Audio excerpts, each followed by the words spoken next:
জায়গাটায় একটু বসে গেলেই বা সব সমস্যাটা মিটে যায়।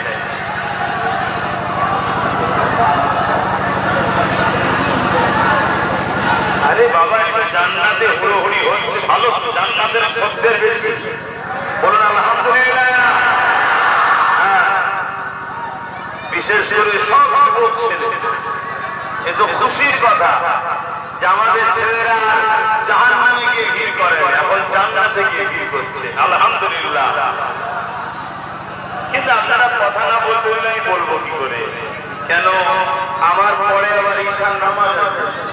ঈশান নামাজের পরে আমাদের পীরজাদা সৌদ সিদ্দিকী ভাই তিনি আছে, আবার আমাদের আলিয়া জিয়া সাহেব তিনিও আছে, তাই তো? আল্লাহ করে সবাই ভালো ভালো দিনের আলোচনা করবে। একটু সময় দেন আমাকেও কথা বলার। ব্যাস, এবার ঠিক হয়ে গেছে, এবার ঠিক হয়ে গেছে, আর সমস্যা নেই। দিকটা আর কথা বলবেন না। এবার এই দিকের এই মুখটা শুধু বসে গেলেই হয়ে যাবে। বসে যান, তাহলে হয়ে যাবে। দরুদ শরীফ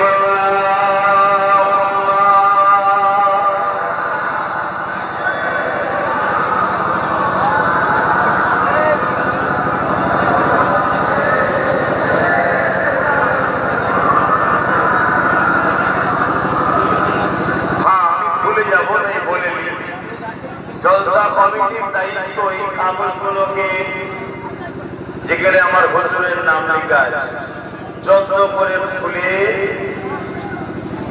ভালো তারে হয় পানিতে ভালো করে ঢেলে জড়িয়ে রেখে দেবেন, যেখানে মানুষের পানা পড়ে বা কোনো মাটি খুলে দাফন করে দেবে।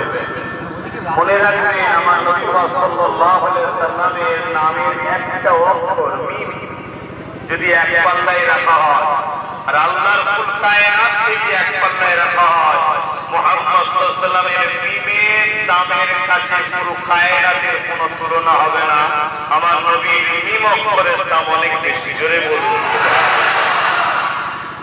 আমরা যদি এই মুখকে 70 বার আদর দিয়ে কুলকুচি করেও যদি আমার নবী পাকের নাম ধরি, অনেক ইমাম আশিকে রাসূলরা বলেছে ওটাও বিয়াদবি হবে।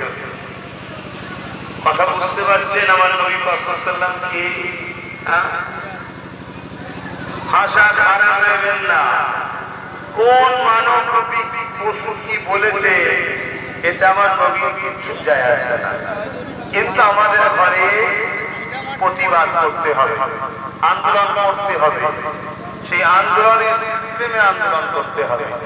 একটা ব্যানার তৈরি করলেন, বিষয়টা লেখা রইল, সেটা সামনে দিলেন, বা যদি কেউ যত্ন সহকারে বুকে গলায় ঝুলিয়ে তাবিজ আকারে যদি হুজুরের নামকে রাখতে পারে এবং ঘরে সেটা নিয়ে সে বাঁধিয়ে রাখবে, এভাবে কেউ যদি করতে পারে কোনো অসুবিধা নেই। আমার বক্তব্য একটাই, আমরা হুজুরের দুশমনদের বিরুদ্ধে লড়তে গিয়ে আমরা যেন হুজুরের নামের আবার অপমান করে বিয়াদব আমরাও না হয়ে যাই।